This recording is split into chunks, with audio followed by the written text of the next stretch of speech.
తెలుగు రాష్ట్రాలు రెండు సర్వనాశనం అయిపోతున్నాయి. విశాఖపట్నంలో 25,000 కేజీల డ్రగ్స్ టీడీపీ వాళ్ళు తెచ్చారని వైసీపీ వాళ్ళు తెచ్చారని టీడీపీ వాళ్ళు. దాని విలువ 1,00,000 కోట్లు, లక్షల మంది ప్రాణాలని చంపేయడానికి. అలాగే విశాఖపట్నంలో ఊబర్ డ్రైవర్స్ కనీసం మాకు న్యాయం చేయండి అంటే ముఖ్యమంత్రి పలకడు. ఊబర్ డ్రైవర్స్ ఓనర్స్ నేను చెప్తున్నాను, 30 రోజులు వెయిట్ చేయండి లేదా 3 నెలలు. ప్రజాశాంతి పార్టీని గెలిపించండి, మీ కన్నీరు నేను తుడుస్తాను. నిన్న కాక మొన్న కడపలో తల్లి, తండ్రి, కూతురు ముగ్గురు ఆత్మహత్యలు. ఎందుకు?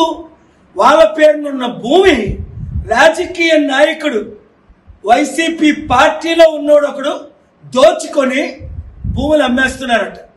ఇక్కడ తెలంగాణలో ఇప్పుడు నా దగ్గరికి వచ్చింది, రేవంత్ రెడ్డి వాళ్ళ కుటుంబమే 3,000 కోట్ల రూపాయల భూముల్ని దోచుకున్నారట.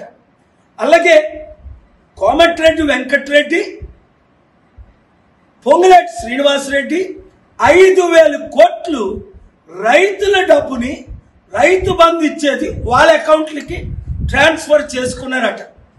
మెగా కృష్ణారెడ్డి లాంటి అవినీతి పరుడు 100,000 కోట్లు ఈ రాజకీయ నాయకులకి ఇస్తుంటే వాళ్ళని 1,00,000 కోట్లు దోచుకున్న వాళ్ళని క్షమిస్తారు.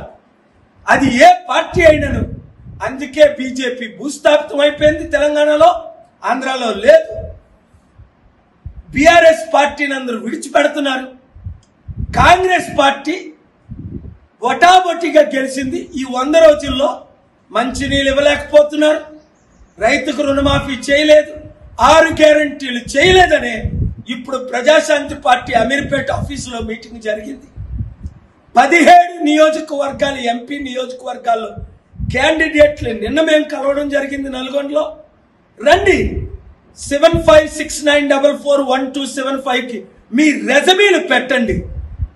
తెలంగాణలో 17 ఎంపీలు, ఆంధ్రప్రదేశ్లో 25 ఎంపీలు, 175 ఎమ్మెల్యేలు.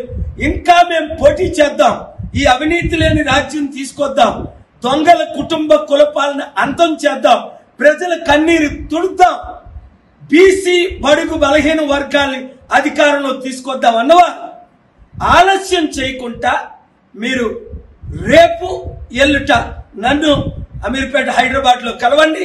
క్యాండిడేట్లు మేము అనౌన్స్ చేస్తాం. చిత్తుగా తెలంగాణలో ఇప్పుడున్న 3 పార్టీలు ఓడించండి.